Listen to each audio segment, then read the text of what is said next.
Hello everyone, today our topic is hormone biochemistry. It is from the subject Introduction to Biochemistry.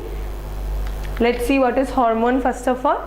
The term hormone, that is hormone means to excite, was first used by William M. Bayliss and his brother-in-law Ernest H. Starling, who showed that chemical substances secretin from the intestine could stimulate the action of the pancreatic secretion. These substances were then called as the chemical messengers. Wendt and Tillman in 1937 defined a hormone as a substance which can be produced in any part of an organism, is transferred to another part and there influence a specific physiological process. What are the characteristics of the endocrine system? The endocrine system is the system which helps in producing the hormones. It is composed of glands that secretes hormone into the circulatory system. Hormones are secreted in very minute or less amounts into the interstitial space. Hormones eventually enter the circulatory system and arrive at the specific target tissues. Now the chemical structure of the hormones. The hormones can be of different structures, that is peptides and proteins. Most hormones are either peptides or proteins and are usually referred to as the peptide hormones. Amine hormones are the derivatives of the amino acid tyrosine. Lipids and steroids. Steroids hormones are produced by the adrenal cortex and the gonads. These are few of the hormones which are proteins, peptides, amino acid derivatives and lipids and steroids. Control of the secretion rate. The hormones control the rates of many activities in the body. The rate at which each hormone is secreted is controlled by the negative feedback mechanism. The three major patterns of regulation, that is a non-hormonal substance, for example insulin, and stimulation by the nervous system, means it can be stimulated by any non-hormone substances or by our nervous system. Hormones from other endocrine tissues, for example TRH and TSH. Like from pancreas the insulin is released and it can affect the blood glucose level, the glucose, the adipose tissue and the skeletal muscle tissue. Transport and distribution in the body. Hormones are dissolved in the blood plasma and are transported either in the free form or in the bound form to a protein carrier. As a result, hormones can be distributed throughout the body relatively very quickly. They can be transported through the body very quickly. Hormone diffuses the capillary to the interstitial space. Transport and distribution in the body. Lipid soluble hormones diffuse through the walls of all the capillaries. Water soluble hormones must pass through the pores. They pass through the water soluble means those hormones which can dissolve in water. Lipid soluble means those hormones which can be dissolved in the lipid. Now metabolism and excretion. Hormones are only active in the body for a certain time period because they are destroyed and eliminated shortly after they are secreted, means they have a very short lifespan. Half-life of the hormone means the length of the time that it takes to eliminate half of the total amount of the hormone that was secreted, means the number of hormones secreted, when it is a half of the amount, then it is known as the half-life of the hormone. Metabolism and excretion. The water soluble hormones have relatively short half-lives because they are rapidly broken down by enzymes. These hormones normally have a concentration that increases and decreases rapidly in the blood. They are generally regulate activities that have the quick onset and a short duration. Metabolism and excretion. The lipid soluble hormones are usually bound to the protein carriers. The rate at which these hormones are broken down is greatly reduced. Therefore, these hormones have a longer half-life period. Means water soluble hormones can be easily destroyed and eliminated, whereas the lipid soluble cannot be destroyed easily, so they have longer half-life period. The hormones are removed from the blood in many different ways, that is excretion. Liver and kidney are the organs that take part in that. Metabolism through enzymes. Active transport, that is actively transported into cells and then secreted again, and by conjugation, that is attach water soluble molecules to the hormones and then excreted by kidney or liver. Interaction of hormones with their target tissue. Hormones only interact with the cells that have binding site and are specific for a particular hormone. Now, classes of the hormone receptor. Hormones can be placed into one or other main categories. Hormones that cannot pass through the plasma membrane and hormones that can pass through the plasma membrane. There are two classifications. As a result, the hormone receptors need to be located in different locations. Some receptors are located in the membrane of the target tissue, means the plasma membrane of the target tissue. After a hormone binds to the receptor initiates the event that leads to a response. Some response alter the membrane permeability. Like this, when the serotonin it is binded in the receptor, then it helps in the sodium channel. It opens the sodium channel and helps the sodium ions to pump in.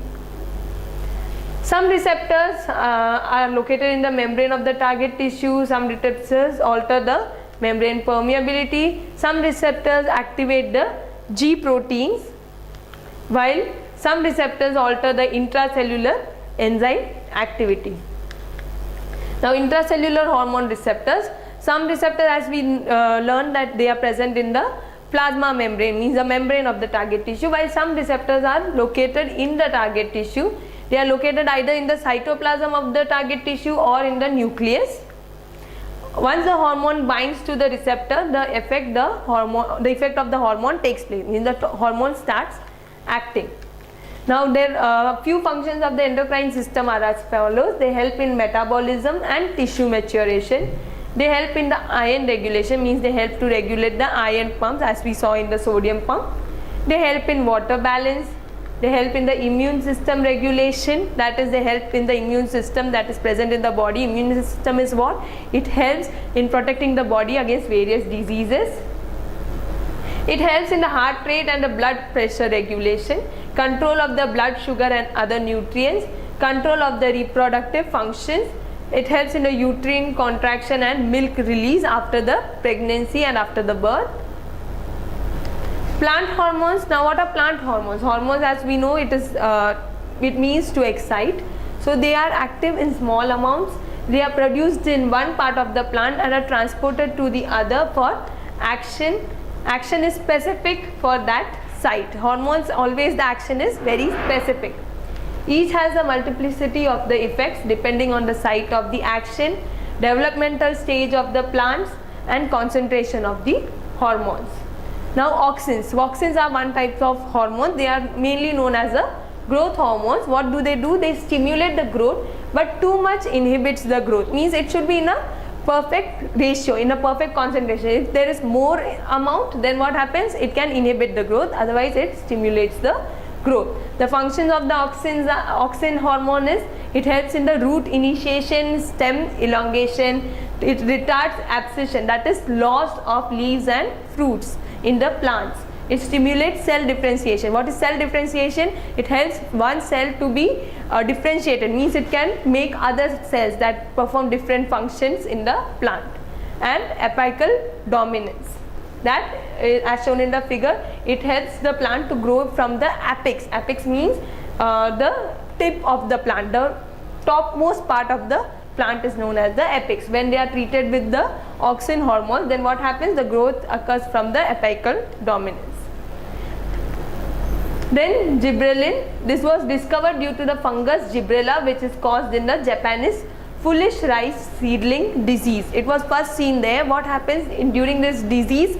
The plants were grown very tall. It induces flowering. It stimulates the growth by increasing the cell size and numbers. This is the effect of the gibberellin. When normal grapes look like this, when the hormone gibberellin is inserted, then the grapes are of larger size. The Dwarf pea plant, when treated with gibberellin, they were seen to be grown, having a greater height. They were meant to be a bit taller. Now, cytokinins. What are the functions of cytokinins? They induce the cell division in plants, that is the cytokinesis. It affects the root growth and the differentiation as well. It stimulates germination. What is germination? From seed, the plant can be formed, that is stimulated by the hormone cytokinins. It delays senescence. Senescence means aging, the progressive or irreversible change that eventually leads to death. Now, abscisic acid. Abscisic acid is what? It is also a hormone which retards the growth. It stimulates abscission. converts vegetative buds into dormant blood. Dormant is what? An inactive state, means it is not in its active state, and it inhibits growth.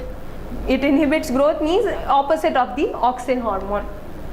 Now ethylene, this also retards growth. It promotes fruit ripening, means from the raw fruit a ripe fruit can be formed with the help of ethylene. It stimulates the production of cellulase enzyme. Now what are photochromes? Photochromes are a plant pigment. Important processes where light is a critical factor, such as flowering in long day and short night plants. Now nutrition in biochemistry. Nutrition may be defined as the science of food and its relationship to the health. It is concerned primarily with the part played by the nutrients in body growth, development and maintenance. The word nutrient or food factor is used for specific dietary constituents such as proteins, vitamins and minerals.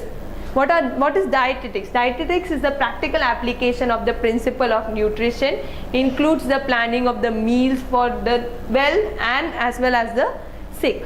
Good nutrition means the maintenance of the nutritional status that enables us to grow well and enjoy the good health.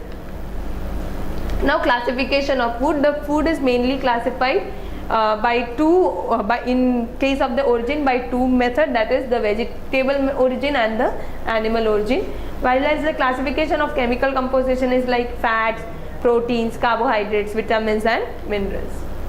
Now classification by predominant function.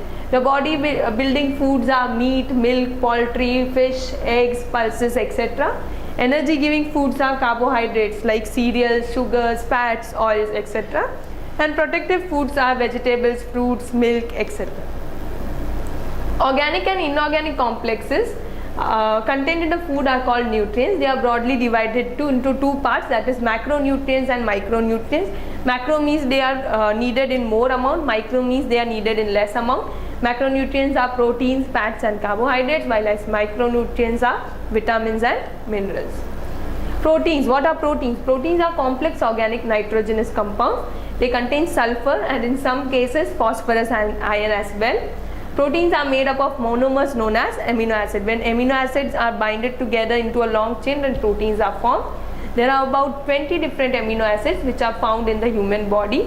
Of this, 8 amino acids are termed as essential, as they are not synthesized in the human body and must be obtained from the dietary proteins. Now what are the functions of the proteins? They help in body building, they repair and maintain the body tissues, they maintain the osmotic pressure, synthesis of the bioactive substances and other vital molecules. Now fat. What is fat? Most of the body fat, that is 99%, is present in the adipose tissue in the form of triglycerides. In the normal human subjects, adipose tissue constitute between 10 and 15% of the body weight. Essential fatty acids are those that cannot be synthesized by the human body, so we need to be obtaining these essential fatty acids from our food. Some of the dietary sources of essential fatty acid are linolenic acid, which is obtained from sunflower oil, corn oil, soya bean oil, etc. and arachidonic acid, which is obtained from meat, egg, milk, etc. and linolenic acid, which is obtained from soya bean and leafy green vegetables. Now functions of fat are, they give us high energy foods providing as much as 9 kilocalorie for every gram. Fat serves as a vehicle for the fat soluble vitamins as well as fat soluble hormones like we learned before. Fats in the body support viscera such as heart, kidney and intestine, and fat beneath the skin provides the insulation against the cold environment that is surround us. Now what is carbohydrate? Carbohydrate is the main source of energy. It is having the main part in our food that provides 4 kilocalories per 1 gram. Carbohydrate is also essential for the oxidation of fats and for the synthesis of certain non-essential amino acids. What are dietary fibers? Dietary fibers, which is mainly non-starch polysaccharide, is a physiological important component of the diet. It is found in vegetables, fruits and grains. It may be mainly divided broadly into cellulase and non-cellulase polysaccharides, which includes hemicellulase, pectin, storage polysaccharides such as insulin, and the plant gums and mucilage.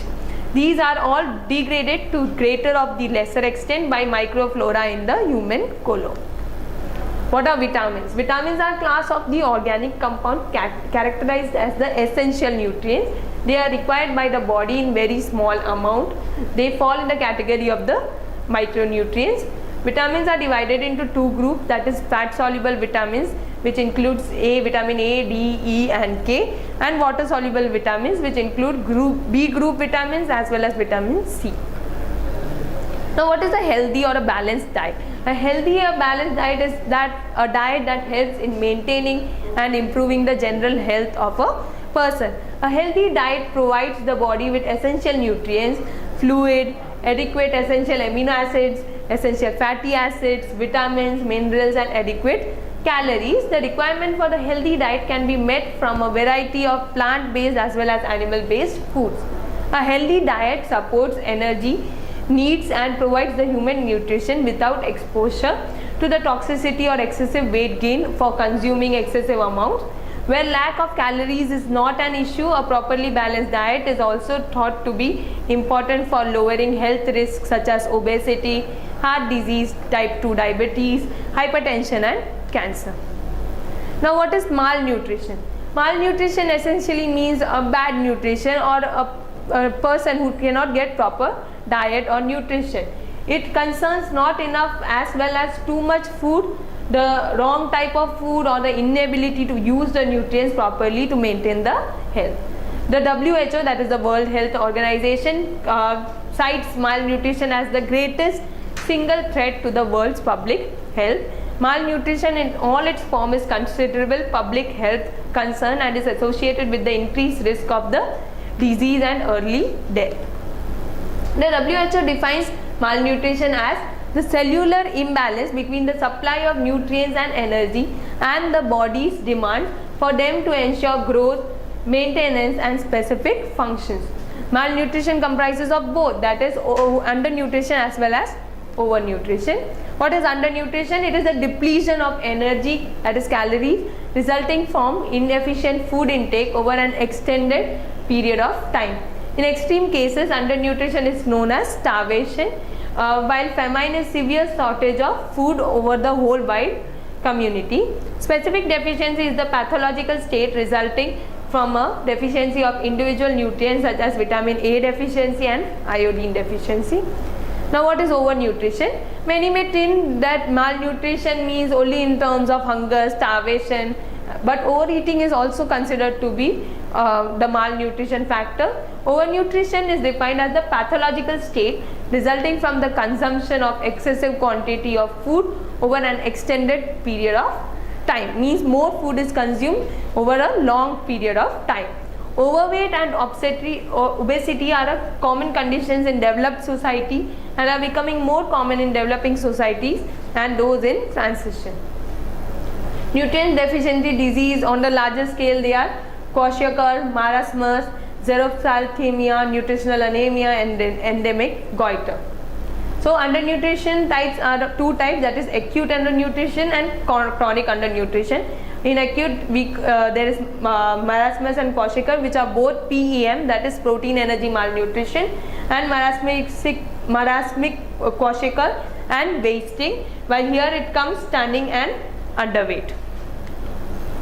So manifestation of undernutrition. Undernutrition results in the loss of the body weight. The loss of the weight is manifestation due to the energy depletion. Malnutrition from any cause retards normal growth. Malnutrition children grow up with worse health and lower educational achievement. Decrease in the immunity can lead to many chronic disease such as TB, and they help lead to death or mortality. Malnutrition is also associated with the lower vitality of the people, leading to the lower productivity and the reduced life expectancy. In developed country, the overnutrition leads to health hazards such as obesity, that is overweight, diabetes, hypertension, cardiovascular diseases, renal diseases, that is the diseases related with the excretory system, and disorders of liver and gallbladder. Now determinants of the malnutrition. Infection and malnutrition. Malnutrition is primarily due to an inadequate intake of food. food gap both in quantity and quality, infections particularly diarrhea, measles, intestinal worms and respiratory infection. In fact, it is a vicious circle. Infection makes malnutrition worse and poor nutrition increases the severity of the infections diseases. So malnutrition cycle is like inadequate dietary intake lead to weight loss, growth plateauing, decreased immunity and mucosal damage, and this leads to disease, and disease again leads to appetite loss, nutrient loss, malabsorption and altered metabolism, which again leads to inadequate dietary intake. This is the whole cycle how malnutrition occurs in the human society. Now prevention of malnutrition. Since malnutrition is an outcome of several factors, it requires a coordinated approach of many disciplines at various levels. Means it should be prevented from the family level, in the family itself, or from the community level, national level as well as the international level. Thank you.